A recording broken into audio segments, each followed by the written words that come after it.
Ladies and gentlemen, please welcome the President of the United States, Donald J. Trump.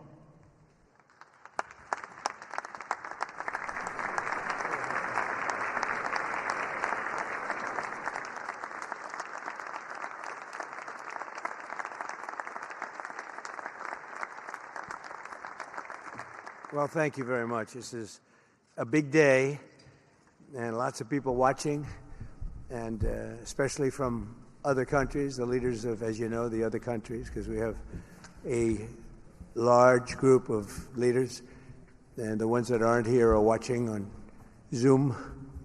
I hope they enjoy it. And the press, we appreciate it very much, so respectful. You've been so respectful of what we're doing. What we're doing is very simple, peace. It's called the Board of Peace, and it's all about an easy word to say, but a hard word to produce, peace. But we're going to produce it, and we've been doing a really good job, and some of these leaders that are with us have helped me very much during just this first year. We have a first year like probably no other ever in our country, because we settled 8 wars and I think a ninth to come. It's turned out to be a tougher one. I thought that was going to be the easiest one. But with war, you never know what's easy and what's not so easy. But we've had a great relationship, and I've become friendly with so many of the people. And I appreciate you being here. These are great people. These are great leaders. And the people that are watching by closed circuit and open circuit in many cases, they're so proud of it. They want it to be open. But they become incredible friends of mine. And, we rebuilt our country in my first term, and now we're at a point that the United States has never seen before. We broke 50,000 on the Dow. They said that would take 4 years. We broke 7,000 on the S&P. They said you couldn't do that within 4 years. It would be impossible. And when I came in, they were all saying if he could get to anywhere close to 45,000, it would be amazing achievement over 4 years. Well, we hit 50,000 in the first year, and we hit 7,000, which was actually tougher to do according to the Wall Street geniuses. We hit 7,000 in the first year. They said it could take 4 or 5 years. They'd be very happy. It would have been a great job. We did it in one, but we're doing a great job. Board of Peace is one of the most important and consequential things I think that I'll be involved in. We've been involved in a lot, and really I've been involved in a lot with the people up here. We work together on ending wars with their country. Some of the wars were 32 years long, 32, 34, and a 37. That's a long time, and we ended it in about 2 days, each one of those. But we have some other work to do, and we're getting it done. Gaza is very complex. It's been amazing. I want to thank Steve and Jared for an amazing job. Marco's over there watching. Everybody's fantastic. And JD, what a job. They were all doing. It's a team. I think it's the best team ever assembled. And you see that by the results. So today is a tremendous honor to welcome you all to the United States Institute of Peace for the inaugural meeting of the Board of Peace. Very important. I believe it's the most consequential board, certainly in terms of power and in terms of prestige. There's never been anything close, because these are the greatest world leaders. Almost everybody's accepted, and the ones that haven't will be. Some are playing a little cute. It doesn't work. You can't play cute with me. But they're playing a little bit, but they're all joining. Everybody, most of them very immediately. A few that we really don't want because they're trouble. Take care of them. But this is the most prestigious board ever put together. I've seen some great corporate boards. I've seen some great boards, period. It's peanuts compared to this board, because we have virtually everyone is the head of a country other than Johnny, but he's the head of soccer, so that's not so bad, right, Johnny? I like your job the best, I think. And by the way, your World Cup has set every single ticket record in the history of soccer. In the history, nobody's ever seen anything like it. The sales are virtually complete. Nobody's ever seen anything, so congratulations. You made a good decision. We did it together. Thank you, Johnny. Great guy. So I want to thank the many leaders and dignitaries who have traveled great distances and lengths for the important gathering that we're at right now. This building was built for peace, and nobody knew what to name it. And then Marco named it after me. I had nothing to do with it. I swear I didn't. I swear. I had no idea. They said, there's a surprise coming. I didn't know that surprise. I thought they were going to give me a lot of money or something, maybe cash. Could always use some extra cash. But I came, and they stopped the beautiful beast.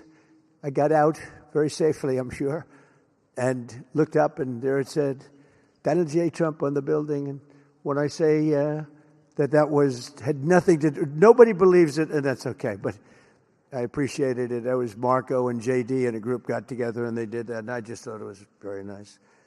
And it makes me work harder. We're going to have to work harder. We're going to have to make this building much more important. It's brand new. They built it for peace, but nobody occupied it. Nobody knew what the purpose of it. But the architecture is so beautiful, and it was with the meeting rooms, the reception rooms. It's really amazing. Who would think that it was built without anybody in mind or anything in mind, and then the State Department took it over. They liked it. Marco came over one day. He saw this. He said, this building is great. And he actually claimed it, right? He claimed it. And that's what he does. Where is Marco? I said, Marco, is that true? You claimed this building. You took it away from about 5 groups that wanted it. That was done very quickly, very methodically. But it was really, really built so beautifully in such a beautiful building. But we worked together to ensure the brighter future for the people of Gaza, the Middle East, and the entire world. I think that the Board of Peace, because it's mostly leaders and unbelievably respected people, but mostly leaders of Middle Eastern countries, countries from all over the world, and they've been very generous with money also. And the United States, which I'll say in a moment, is also very generous with money because there's nothing more important than peace. And there's nothing less expensive than peace. When you go to wars, it costs you 100 times what it costs to make peace. We have a man at the end right there that's smiling because you learned that after 30 years of fighting, right? 30 years of fighting, we got it done. I want to thank you very much. That was a great thing you did. You and your new friend, they came to my office and they said, I've been fighting for 22 years. Now you're there for 23 years, right? But I've been fighting for 22 years. That's all I've done is fight this gentleman. And his counterpart was there for 7 years. He said, I've been there for 7 years. All I've done is fight this gentleman. And we had it worked out in about 24 hours, right? And it's been a good piece of that. I think they've become friends. I'm not sure I'm allowed to say that, but I think so. I think they've become friends, right? Right. Great. Stand up. Stand up. These are 2 tough cookies, too. You think that was easy? It wasn't easy. These are 2 tough people, good people, but tough people. But, we're in the Oval Office, and we were getting near. But the one was at one side of the room. I have 2 chairs right in front of the desk, the beautiful, resolute desk. One's over here. One's on the other side of the room. I said, fellas, could you get a little closer? Well, I don't. They felt very uncomfortable. They've been killing each other for 32 years. So I say, can you get a little closer? After 1 hour, they were right next to each other. We made a deal. They hugged. They signed. And we had peace with 2 very important countries. And I'll never forget it. So they started off a little weak, and they ended up really strong. And you can be very proud of yourselves. It was a beautiful thing to see. Thank you. Look at that. Can you believe it? 32 years. Thank you. Thank you very much. But we're honored to be joined today by Prime Minister Rama of Albania. Where is President Milei? You're another one, I'll tell you. Where is President Milei? I endorsed him. I'm not supposed to be endorsing people, but when I like people, I've had a very good record of endorsing candidates within the United States. But now I endorse foreign leaders, including Viktor Orban, who's here, and others. And I endorsed this gentleman, Millet. He was a little behind in the polls. He ended up winning in a landslide. I just endorsed the Prime Minister of Japan. She was in a tight race, but was probably going to win. And she won in the largest number in the history of Japan. So she likes me a lot. But it was an honor, and you're doing great. Oh, look, they're sitting right next, Victor. But ultimately, I think I'm going to end up endorsing. Hey, look, as long as it works, it's okay with me. But the endorsement seems to be working in foreign countries, too, so that's good. But nice to have you both, Victor. Nice to have you both. Very proud of you. The Prime Minister of another, really just a great guy, Pashinyan of Armenia. President Aliyev of Azerbaijan. I love saying that name now. You know, at the beginning it was giving me a hard time. Now I love saying it. It's a beautiful name. I love it. His Majesty King Hamad bin Isa Al Khalifa of Bahrain. Bahrain. Thank you. Thank you. Where are you? Where are you? He's so rich, he can sit there. He can sit wherever the hell he wants. You know, he could sit up in the corner. He could sit up top. He might take a piece of this building, Marco. He'll take 25% of the building for about $6 billion. Thank you. And you've been very generous also. We appreciate it. Prime Minister Hun Manet of Cambodia. Raise your hand wherever you may be. Because, hi, how are you? Congratulations. That was another one, right? We did a good job with that one. Prime Minister Madbouli of Egypt. Thank you very much, and say hello to the General/President. Okay. Prime Minister Orban of Hungary, who has my complete and total endorsement for election. Not everybody in Europe loves that endorsement. That's okay. He does an unbelievable job. He's done an incredible job on immigration, unlike some countries that have hurt themselves, that they're working on it. But I just want to let you know, you have my total and complete endorsement, and I'm putting it out. I already did, but I'm putting it out again. And you're coming up with an election, and I think you should be good. I'll tell you, Millet did pretty well. He was a little down, right? And then he ended up winning in a landslide, so that's pretty good. You're going to do great, Victor. Thank you very much for being here. Appreciate it. You run a great country. A man that I really like a lot he's definitely tough. I don't want to fight him.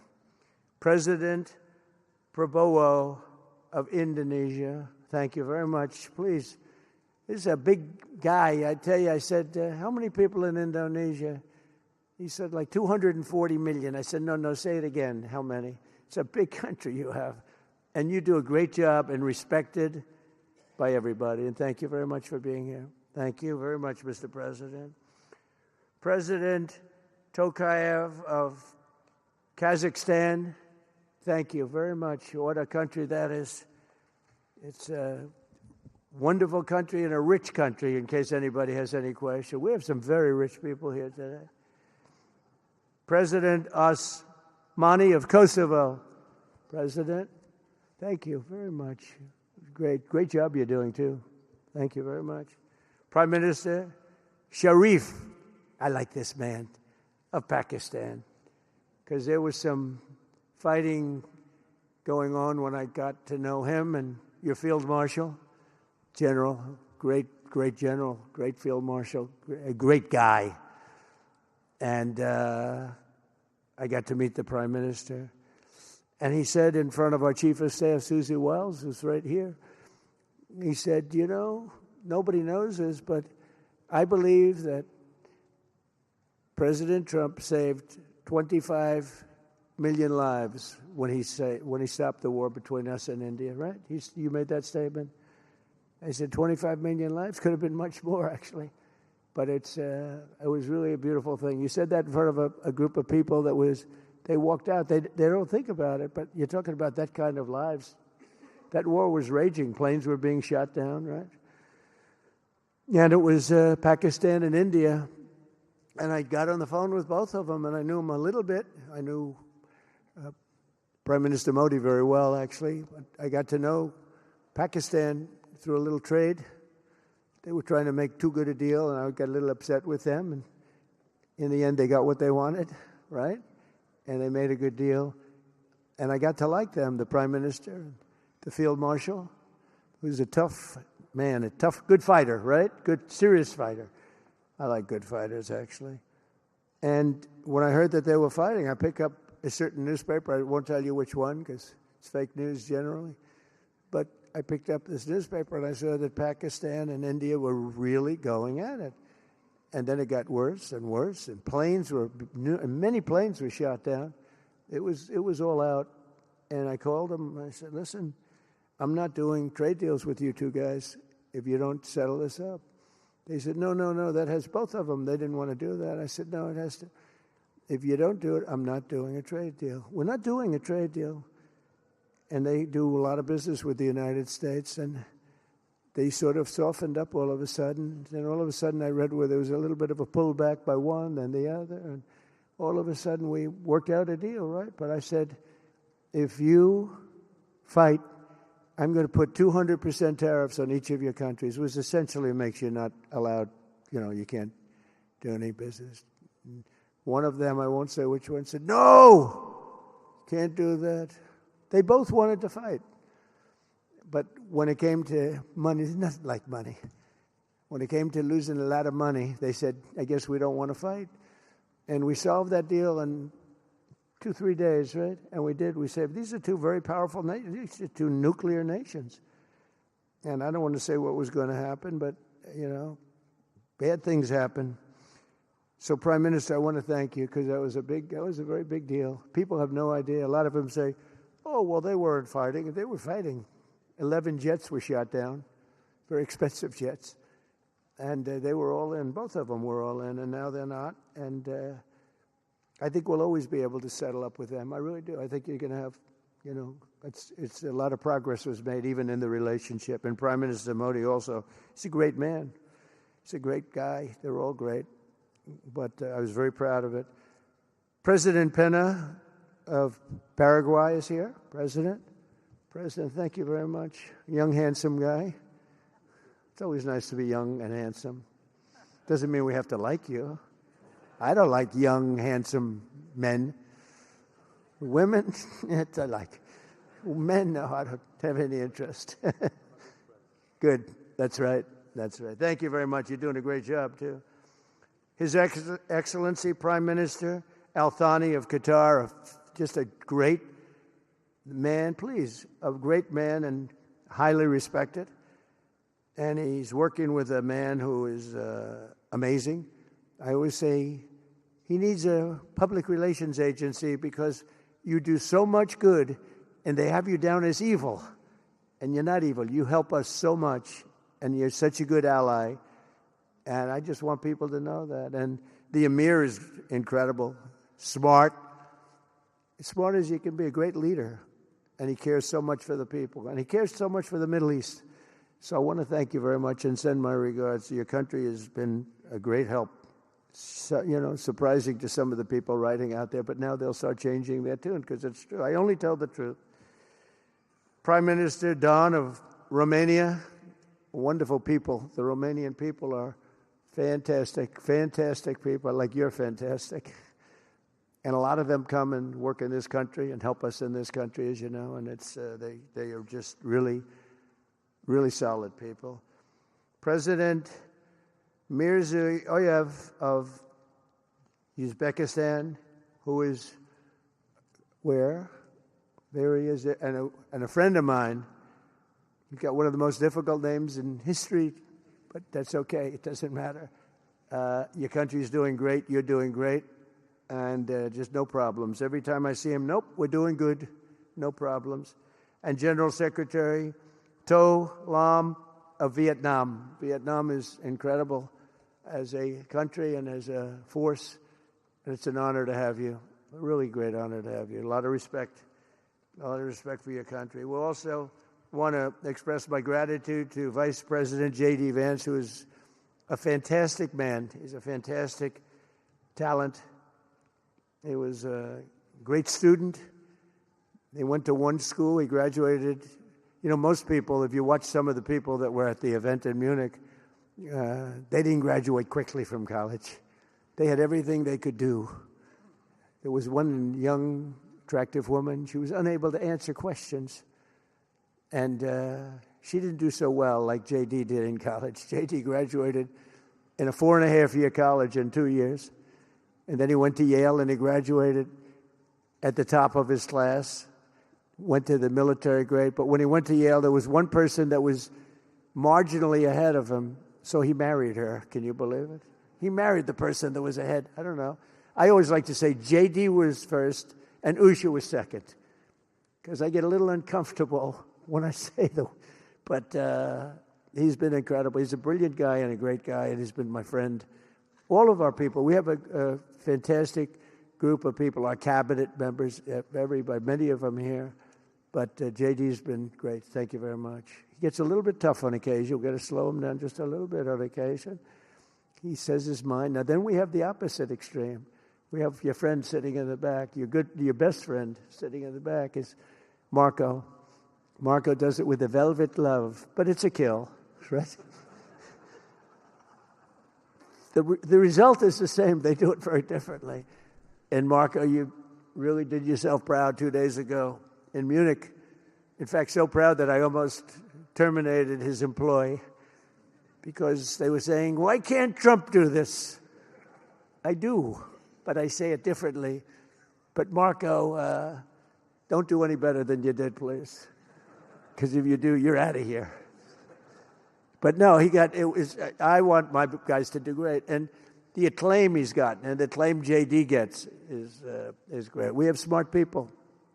And when you see the representatives there, like Gavin Newsom, he didn't know what he was doing. They didn't even know why. He didn't know why he was there. Or AOC, she was unable to answer a simple question. And she could have said, well, I'm studying it, and I'll report back to you next week. You know, you can get away with that. But she just went, it's actually, I think it could be a career-ending answer, because for 25 years, anybody running against her, I think Susie is going to use that little piece of stuff. It was not good. It was not good. That was not a natural.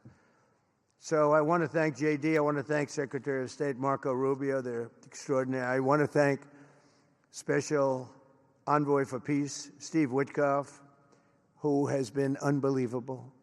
You know, I took Steve because I was a developer in New York, really successful, actually much more successful than Steve, but I don't want to say that. I'm not going to say that, Johnny. I refuse to say it. But I saw something in Steve. Steve's a great negotiator. Everybody loved him. All these developers, and they're tough. You know, New York developers tend to be on the tough side. And, you know, most of them hate each other. Like a lot of the people in this room hate each other. You know, it's sort of natural, I guess. But we're bringing love back into the room like the old days. But everybody loves Steve. Every developer, the worst, most evil people, horrible human beings, actually. And they love Steve. So I remember this, and we had some conflicts, to put it mildly, in the world. And I said, Steve, how would you like to be Henry Kissinger Jr. that doesn't leak? I said, are you a leaker, Steve? No. He didn't even know what the word meant, and it's true. I always say Henry Kissinger, who was one of the great leakers of all time, by the way. Richard Nixon said to him, Henry, who's leaking all this stuff? I don't know, Mr. President. It was Henry. It was like, these are little stories I like telling you. But Steve has been unbelievable. Everybody likes him. Ukraine loves him. Europe loves him. Russia loves him. I mean, there's nothing wrong with this. He goes to see President Putin. Didn't know Putin. I set him up a meeting to see. I said, how's Steve doing? Sir, he's still inside. Oh, that was an hour. I called back. Tell Steve to call me when he's finished. I want to find out what the hell is going on. We want to end that war. Sir, he's still inside. 3 hours, 4 hours. They were together for 4 hours, the first meeting. That's talent. And they get along. I mean, people like or don't like Putin or Zelensky. They get along. Same thing with Zelensky. I mean, they all love Steve, and Steve's doing a great job. That's a tough one. That's a much tougher one. I would have thought that some of the ones that we settled that are up here would have been. I thought this would be easy because I have a very good relationship with President Putin. I have a very good relationship with President Xi. I'm going to be going to China in April. That's going to be a wild one. I said, but we have to put on the biggest display you've ever had in the history of China. You know, last time I went to China, President Xi, he treated me so well. He gave me a display. I never saw so many soldiers all the same height, exactly the same height within a quarter of an inch. You can do that when you have 1.4 billion people. You know, lots of shoulders. Everybody was within about 1/8 of an inch the same height. I said, if they put their helmets down, you could have played pool on the top of their heads. And it was pretty amazing. But I said, you got to top it. He said, I'll top it. We're going to top it. We're going to have a lot of the people, most of the fake news back there is going to be going. So we have, Steve has done a great job. And then a little bit later on, we brought Jared in. Jared was responsible for the Abraham Accords, which is incredible. Nobody else could have done that. A very smart guy. And we're making Jared an envoy also, envoy of peace. They're both envoys of peace. And you couldn't get two. I tell you what, I watch these two guys. I say, at least we're covered from an IQ standpoint. These two guys walk into a room. And but people like them both, you know. They're good people. And they like them both. And they've had some very good meetings. They've had some very interesting meetings having to do with, as you know, Iran is a hot spot right now. And they're meeting, and they have a good relationship with the representatives of Iran. And, you know, good talks are being had. It's proven to be, over the years, not easy to make a meaningful deal with Iran. We have to make a meaningful deal. Otherwise, bad things happen. But we have to make a meaningful deal. But they have a great relationship with the representatives of Iran. They have a great relationship with the other one that they're really working on now. Because so many of these, I mean, as an example, Kosovo, Serbia. I did that one. Could you stand up, if any of you guys are, when you're here, just stand up for a second. Kosovo, Serbia. Stand up. What a job. Thank you very much. We appreciate it. So good. And you're getting along. And when you don't get along, you'll call me, and we'll get it solved, right? We'll get it solved. Thank you very much. Really good. And then again, Pakistan and India. That was a big one. And just, I think you should actually stand. Come, please. Stand just for a second. Pakistan and India, thank you very much. And I spoke to Prime Minister Modi. He's excited. He's watching us right now. Egypt and Ethiopia. We're going to get that. You know, there's a little dam that got built. Little dam, like maybe the largest dam in the world. Built and financed, of course, by the United States brilliantly. And having a little trouble getting water to the Nile. That's a tough situation, but we're going to get that solved. Armenia and Azerbaijan, we talked about. And again, thank you, fellas, very much. Great job. Great job. Thank you. Cambodia and Thailand. So incredible what you did, that you got together and it all worked out. They're watching right now on closed circuit. Thank you very much, and thank you. That was a big one, Cambodia and Thailand. These are nasty fighters, I have to tell you. These fighters are nasty. Now we talk about, you talk nasty fighter, you're nice guys compared to this. Congo and Rwanda. That was, and we've got them pretty peaceful. There's little flare-ups every once in a while. I'll get a call once a week. Sir, there's a flare-up in the Congo again. We'll get it straightened out, right, Susie? We'll get it straightened out. And Israel, as you know, with, you could say Israel in numerous countries if you want to really know the truth, but Israel and Iran, and we'll see where that goes. But when you think of Israel, we've done the biggest thing of all. We have peace in the Middle East right now. That's bigger than people said it couldn't be done. For 3,000 years, they've been talking about Middle East. They said it couldn't be done. And you look at what's happened in Gaza.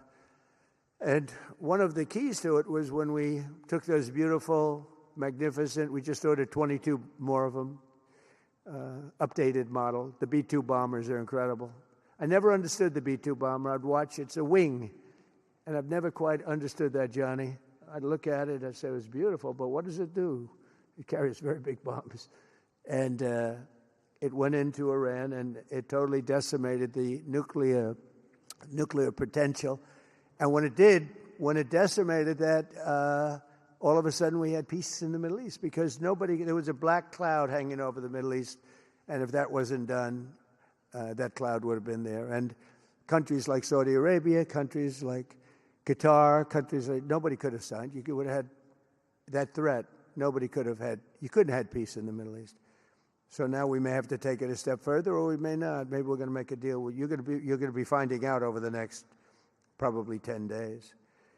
But this meeting today is proof with determined leadership, nothing is impossible. When I took office, the war in Gaza was raging with thousands of people being killed and no end in sight. Today, thanks to unrelenting diplomacy and the commitment of many of the great people in this room, we have 59 countries signed up on Gaza.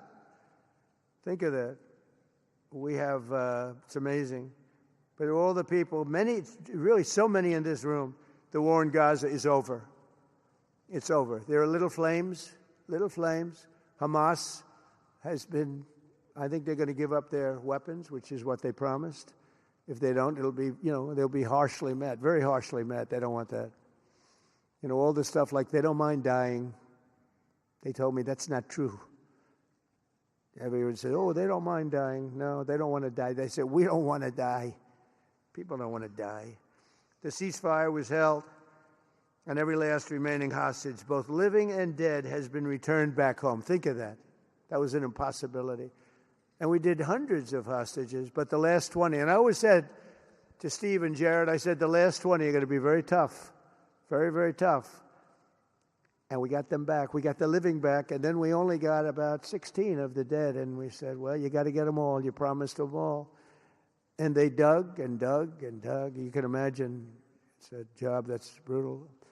And Hamas really did a lot of that work. And you got to give them credit for that.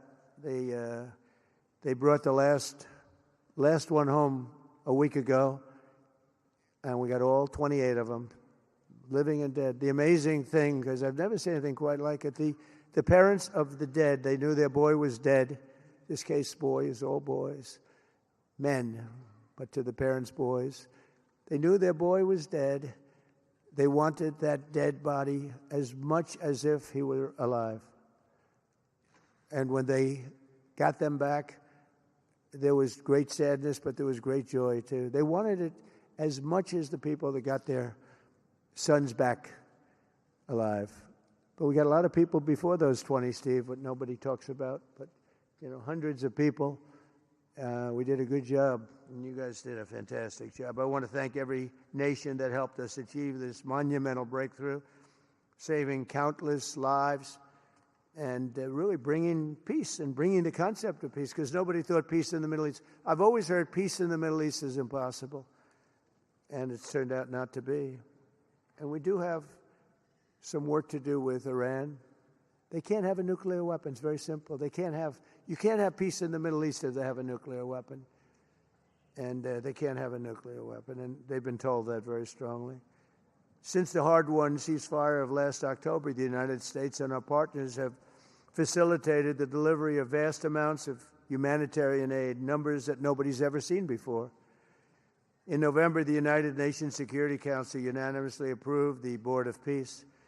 And last month in Davos, we welcomed over 24 members to this very important new organization. And we are very closely working with the United Nations. In fact, I'm going to speak to the Secretary General in a little while. He's a good man. And I've had a good relationship. Other than in my last speech, they did turn off my teleprompter. I got up there. My teleprompter didn't work. I'm sitting in front of all of you people and more. I had no teleprompter. I knew I was in trouble because I'm walking up. The teleprompters are over here. I had the most beautiful speech ready. I was all set to knock them dead. First, I had an escalator that stopped. You know that. It's going up. Boom. It's lucky my movie star first lady was in front of me because I put my hand on a certain part of her body, and I was able to stop my fall. Otherwise, because she had no trouble. I said, boy, that was a very sharp stop, Johnny. So I said, that was strange. I've been on a lot of escalators. It's never happened before. Usually it stops very slowly. This was just boom. But our First Lady was right in the proper location for me. I'm waving to people, and she was holding on a little tighter. She knew what was happening. She did. She said, that's a very successful movie out right now, like #1. Can you believe this? And it's a big movie star. And I always say it's trouble because I always say there's not room in one family for 2 stars. I told her that. We can't have 2 stars in one family. So I don't know what that means, but it's not good. But it is good because we're proud of her. She did people in the United States love the First Lady, and she did the movie, and it's become the biggest selling documentary in 20 years. Can you believe? The theaters are all packed. Women especially, they go back and they see it 2 or 3 times, 4 times. But together we're committed to achieving a Gaza that is properly governed throughout. The whole area is going to be, so many countries that have really nothing to do with the Middle East, but they're maybe somewhat close by. They're all involved. They want to go in and fight. They tell me all the time, we'd like to send soldiers to fight if it's necessary.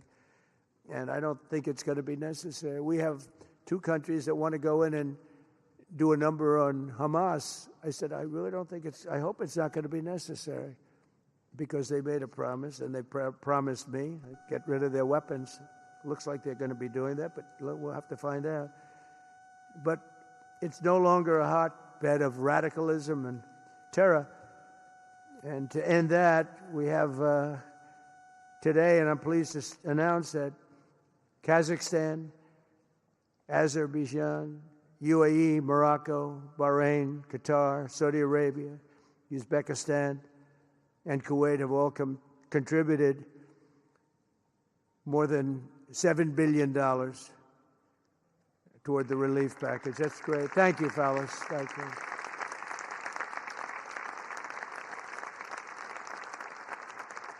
And many more are contributing, too, so the numbers are, this just started. This is our first meeting. But every dollar spent is an investment in stability and the hope of new and harmonious. It's a region that's so important. It's so vibrant. It's so incredible. The people are so incredible, but we want to have a harmonious Middle East. The Middle East is amazing. So many friends in the Middle East. They're so smart. Sometimes they're too energetic. That's a lot of people aren't energetic. Sometimes they're a little bit too energetic. These are great people. The world is now waiting on Hamas, and that's taking place. And it's the only thing that's right now standing in the way. We have Lebanon with certain things that we're working on that are very important. We have to solve the problem of Lebanon, but it's relatively small in terms of what's been done. And again, the key was getting rid of the nuclear potential, because Iran would have had a nuclear weapon based on everything we found out since within 1 month. We can't let that happen. So many of our friends in Europe are attending today, and we're eager to have them become full members. They all want to become full members, and we've had a great response from Europe. And Europe is, it's where I come from, where so many people come from that are in the United States. But we have a great relationship with Europe. We have a great head of NATO. He is a fantastic man, and he's doing a great job, really great job. I'm excited to announce that Norway has agreed to host an event bringing together the Board of Peace. I thought when I saw this note, I'm excited to announce that Norway, I thought they were going to say that they're giving me the Nobel Prize. This is less exciting. It says, I'm excited to announce that Norway, and I'm saying, great, I'm getting the Nobel Prize, finally. Finally, they got it right. But I don't care. I don't care about Nobel Prize. I care about saving lives, just so you understand. We play and we all, do what we have to do. I only have one thing. I don't want to see people killed from parts of the world that are very far away from the United States. And if I have an ability to turn off wars, I want to use that ability, because it's people. Millions of people. It's like the Prime Minister said, 25 million people maybe. And that's a small number compared to what it could have been if you really think about it, right? No, I want to save lives, and I don't care about prizes. And the UN Office for Coordination of Humanitarian Assistance is raising $2 billion for the support of Gaza. Additionally, Japan has just committed to host an aid fundraiser, which will be a very big one. It's already successful. We know some of the numbers that are being talked about, which will be attended by other nations in the region, including South Korea, the Philippines, Singapore, and others. And I know that China is going to be involved, and I think Russia is going to be involved. I think they will be. I want to have everybody, get all sides, because it doesn't help when you have all sides with one ideology. You have to have everybody together for this. I'm also pleased to announce that FIFA will be helping to raise a total of $75 million for projects in Gaza. And I think they're soccer related, where you're doing fields and you're getting the greatest stars in the world to go there. People that are bigger stars than you and I, Johnny. I hate to say it. You know, I met one of your great stars who came to the White House, as you know. And my son was very excited. These are great people. These are great people. And Johnny's going to bring the stars to the area. And they're really known. People in Gaza know every one of them, right? You know? So it's really something. And we'll soon be detailing the announcement. And if I can I'll get over there with you. I want to thank Johnny and FIFA for all of the wonderful things they did and are doing. They gave me their first Peace Prize. They gave me a Peace Prize. I think they saw that I got screwed by Norway, and they said, let's give him a Peace Prize. I mean, very good. Thank you, Johnny. I appreciate it. Johnny's very smart. He said very, very smart. The nations represented here today, just in closing, are not just contributing money. Some are also pledging personnel to help preserve the ceasefire and secure a very enduring peace. We have to have enduring peace. Having peace, knowing it's going to blow up in 2 weeks, doesn't mean anything. In particular, Indonesia, thank you very much. Indonesia. That's a great country. Thank you very much. Look at that man. Look how tough he is. You think it's easy dealing with him? Look at that face. You are a tough cookie. And we say it lovingly, too. We need strength. You say, see, he doesn't mind. He's tough and he's smart. And smart is more important. Morocco, thank you very much. Great. What you're doing is great. Albania, Kosovo, Kazakhstan have all committed troops and police to stabilize Gaza. Egypt and Jordan are likewise providing very, very substantial help, troops, training, and support for a very trustworthy Palestinian police force. We think we're getting some very good people on that police force. And, you know, it's peace in the Middle East. We have peace in the Middle East. Think of it. For years you've been hearing about peace in the Middle East, and everybody's saying it's impossible. All of these countries are working together around the vision of a Middle East that is free from the curse of extremism and terror. And now is time. And by the way, even people with extremism and preaching extremism, they're exhausted. They're tired. It's been going on for too many years. I don't care who you are. They're tired. They want peace. And now is the time for Iran to join us on a path that will complete what we're doing. And if they join us, that'll be great. If they don't join us, that'll be great too. But it'll be a very different path. They cannot continue to threaten the stability of the entire region, and they must make a deal. Or if that doesn't happen, I maybe can understand. If it doesn't happen, it doesn't happen. But bad things will happen if it doesn't. With the commitments announced today, the Board of Peace is proving that it does not just convene countries. It devises and implements, and real solutions happen. We've come up with solutions. This is so little talk. This is very little talk, all action. First time, it was always talk in the Middle East. People would talk about peace in the Middle East, and then they'd go home and they'd never even think about it again. Nothing would happen. We're providing a model for how responsible sovereign nations can cooperate to take responsibility for confronting problems in their own regions. The Board of Peace is showing how a better future can be built, starting right here in this room. And I want to let you know that the United States is going to make a contribution of $10 billion to the Board of Peace. Thank you.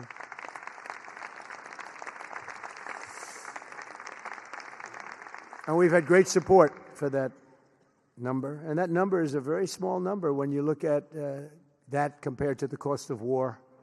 That's 2 weeks of fighting. It's a very small number. It sounds like a lot, but it's a very small number. So we're committed to $10 billion.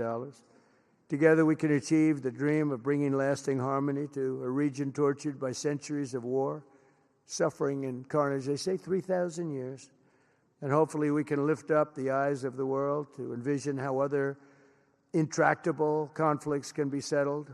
So many conflicts, they say, are impossible to settle, and we get them settled. We got, of those 8 that we settled, most of them were said to be not settleable.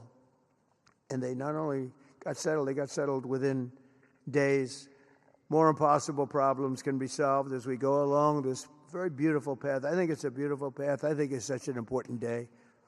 Even the weather's beautiful. We walk in, it's beautiful. Everything's beautiful. But the ancient wounds can be healed, and they are indeed ancient. This has been going on for so many centuries that our entire planet will be a better, safer, more beautiful, and more peaceful place for us all. We're going to be working with the United Nations very closely. We're going to bring them back. I think the United Nations has great potential, really great potential. It has not lived up to potential. The 8 wars, I never even spoke to them about one of them, and I should be speaking to them about all of them. Someday I won't be here. The United Nations will be, I think, is going to be much stronger. The Board of Peace is going to almost be looking over the United Nations and making sure it runs properly. But we're going to strengthen up the United Nations. We're going to make sure its facilities are good. They need help, and they need help money-wise. We're going to help them money-wise. And we're going to make sure the United Nations is viable. And you have some very good people at the United Nations, can do a good job. But as I said, I've said it for years, United Nations has tremendous potential. A lot of people didn't like what I said. They said, oh, you shouldn't say that because, we don't care about the United Nations. No, it's really very important, and I think it's going to eventually live up to potential. That'll be a big day. So I want to thank everybody for being here. You're my friends. You're great leaders. You're great people. And I can honestly say, you're strong leaders. You're tough leaders in many cases. And every single one that I'm looking at that's right here, I've gotten to know and I've gotten to respect. And really, you're friends of mine. And if I can help you at all, you let me know. But this is going to be something, the Board of Peace will be something that the likes of which I don't think anybody's seen before. And thank you all very much. It's a great honor. I'm going to ask J.D. Vance to come up and say a few words. Thank you very much.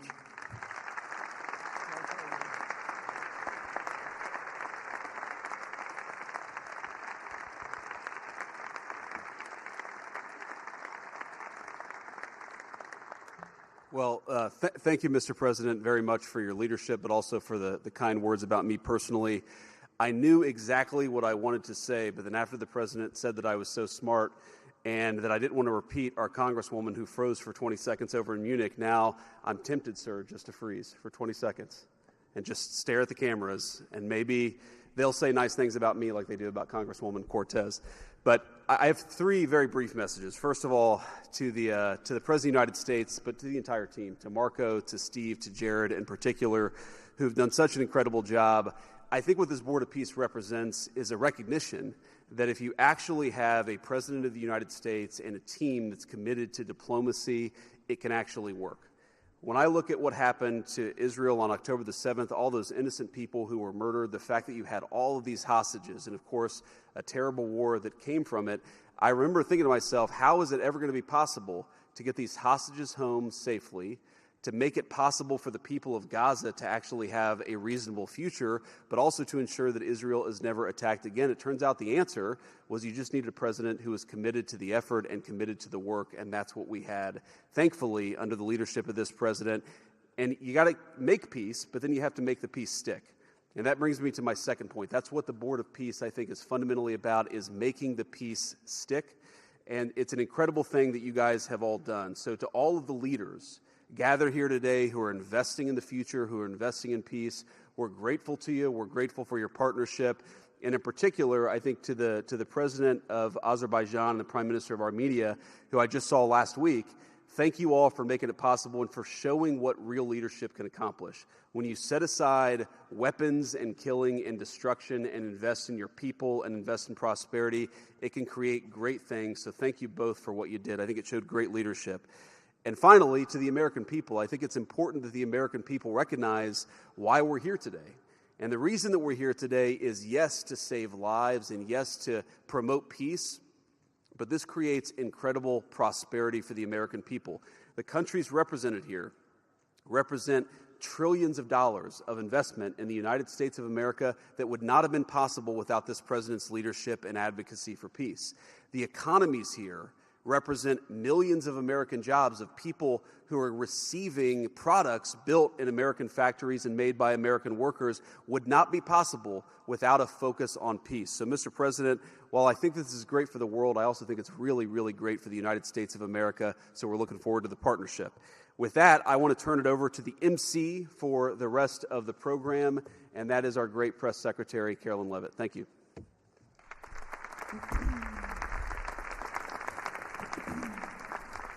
Well, congratulations, Mr. President and Mr. Vice President, for convening the first ever Board of Peace meeting, and we will now hear from our Secretary of State, Marco Rubio.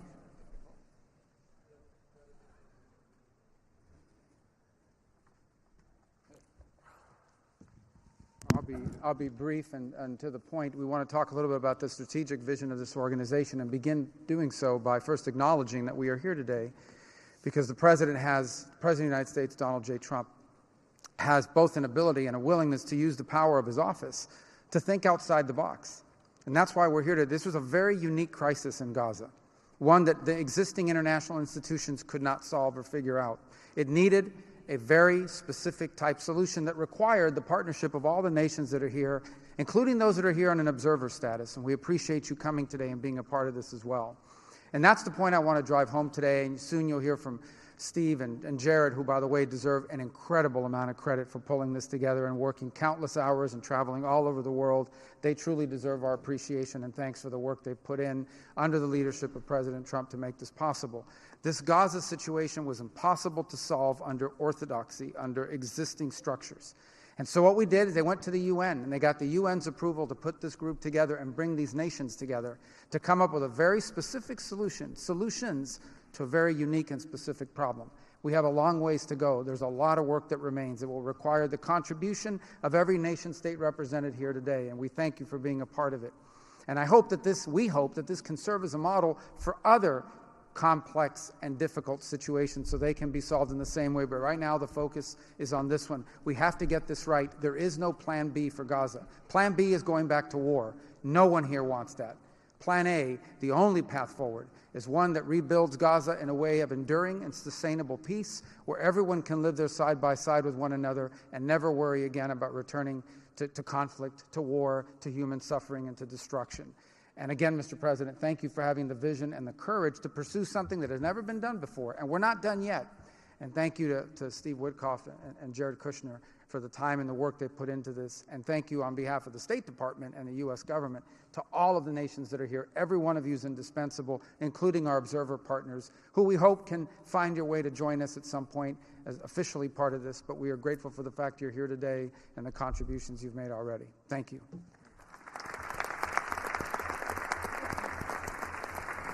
Thank you, Marco. We will now hear from our special envoy, Steve Witkoff.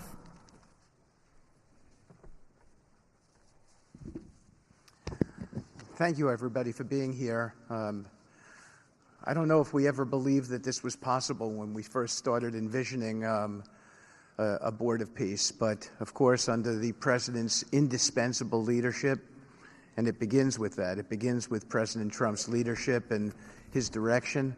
We are here today, and it's pretty amazing. I think we have some people to thank. We had an amazing partnership between the mediating countries, Qatar, Egypt, Turkey, Prime Minister Mohammed. You are an exceptional human being. You really are. Ali, thank you for everything you did. That's you right over there, Ali. Wherever Hakan is, Hakan, you were amazing.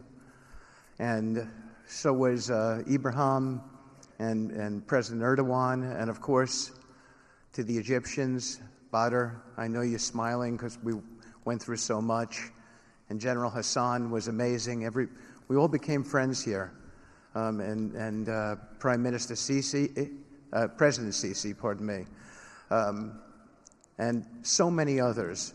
But our team, JD, your insight, your counsel, and Marco, you're an amazing secretary, and it's a privilege to work for you. And Jared, you are my dear friend and the best partner I ever had. You are an amazing person. But Mr. President, it is my greatest honor to work for you. It is the blessing in my life. I've had many blessings. I don't have to be a practicing lawyer anymore, but this is my greatest blessing. But I also have to mention one other person who is important to this discussion. Oh, the Israelis, I forgot. Prime Minister Netanyahu. Without him, much wouldn't have been accomplished as well. And that's really important that we acknowledge him here today, and Ron Dermer. But a person who doesn't care much about the acclaim, we have to acknowledge too, and that's you, Susie. Because I would come back and you would say to me on every trip, what can I do for you? This matters. And you are an inspiration for all of us. So I thank everybody, and let me get on to, am I going on to the next slide? Sure. Caroline? Sure. Okay. So with regard to the hostages, we're here today, again, I say it, I know it sounds redundant, but we're here today because of President Trump. Without him, none of this was possible. There were 251 hostages. 168 came out alive. 83 bodies were returned to their families so that they could grieve and remember their loved ones like in a normal way, in a way that brought their families together. So that was just as important. This was a monumental effort, and I want to tell a story about the president. Every time a hostage family came to visit with us, they were not on the president's schedule. I would walk down to the Oval Office, I would tell the president that there was a hostage family here, and he would say, Steve, bring them up. Every single time. Mm-hmm. And when we got the last 20 out, we had a celebration at the White House, and I could see the emotion on the president's face. And he came up to me and he said to me, I have to tell you, this is my 5th year in the Oval Office, and I don't know that I've ever had a more special time than this moment with these people, seeing them come home.